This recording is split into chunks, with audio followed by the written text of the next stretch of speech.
This is Don Laskin's Observations When the Rant is Due, brought to you by the Lone Rider Advertising Group. Unbeatable prices, professionalism, and award-winning creativity for jump-starting a jumpy economy. Now, a brief quote from Ecclesiastes. For everything there is a season and a time for every purpose under heaven. A time to be born and a time to die. A time to plant and a time to reap. A time to kill and a time to heal. A time to break down and a time to build up. But where does it say there's a time to panic? Okay, we got your swine flu, your avian flu, your Y2K, which, if you were around at the turn of the century, was going to wipe out every computer in the world. Then we got your Dr. Michio Kaku, the world-renowned theoretical physicist who points out that in 2012, when the sun's north pole and south pole flip, reversing polarity, it will cause a tsunami of radiation that envelops the Earth and knocks out communications, weather satellites, GPS, the internet, which alone would be a disaster of titanic proportions because you wouldn't be able to get Laskin's observations. The radiation will knock out cable and the power grid.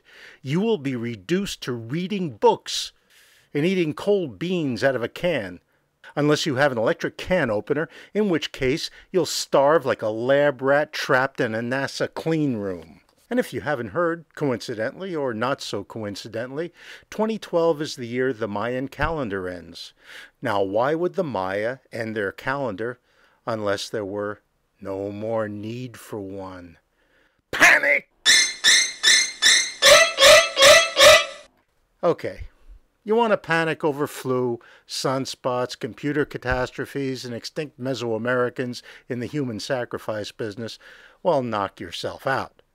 But when you panic and make the economy's wealth disappear, okay, it really didn't disappear, and I'll explain later in economic terms even I can understand. As I was saying, but when you panic and make the economy's wealth disappear like food in front of musicians after a concert, I got a real problem. Did I say I? I meant we got a real problem, Kimosabe. Tulips, Holland, February 1637. A single tulip bulb sold for 2 lasts of wheat. A last is 4,000 pounds or 2 tons or 80 bushels. 4 lasts of rye. 4 fat oxen, 8 fat swine. Because they didn't have credit cards and so didn't have credit card company CEOs back then, I'm assuming fat swine only referred to pigs of the porcine variety. Continuing on. 12 fat sheep, 2 hogsheads of wine. A hogshead is about 63 gallons.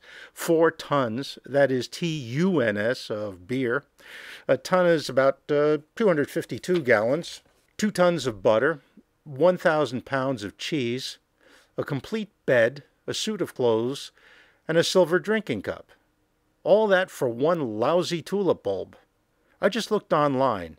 FTD will ship 25 full-grown tulips in full bloom across 50 states for $50 and throw in a vase.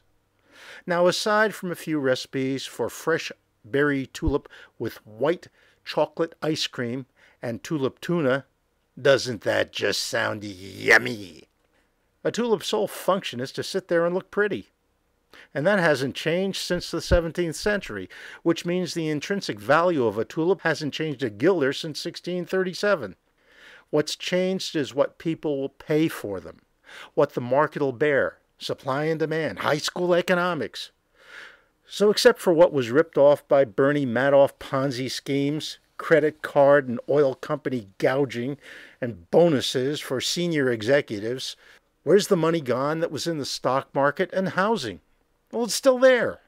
Like the intrinsic value of the tulip, the intrinsic value of stocks and houses hasn't changed. What they are worth is what people will pay for them. What happened was people panicked. Well, don't panic about what you have to do with your advertising. Even though when the market downturned, a lot of companies went into virtual stealth mode. Understandable. What's the point of advertising, marketing, or doing PR when there are no customers? Of course, nobody knows for sure what's going to happen, but suddenly there are signs of a turnaround. Companies that had been holding off on marketing, advertising, and PR are stirring.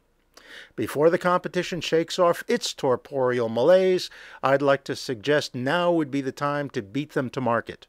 To learn more about the Lone Rider's unbeatable prices, professionalism, and award-winning creativity for jump-starting a jumpy economy, call 408-406-3574 or email lonewriter, that's LONEWRITER, at Comcast.net.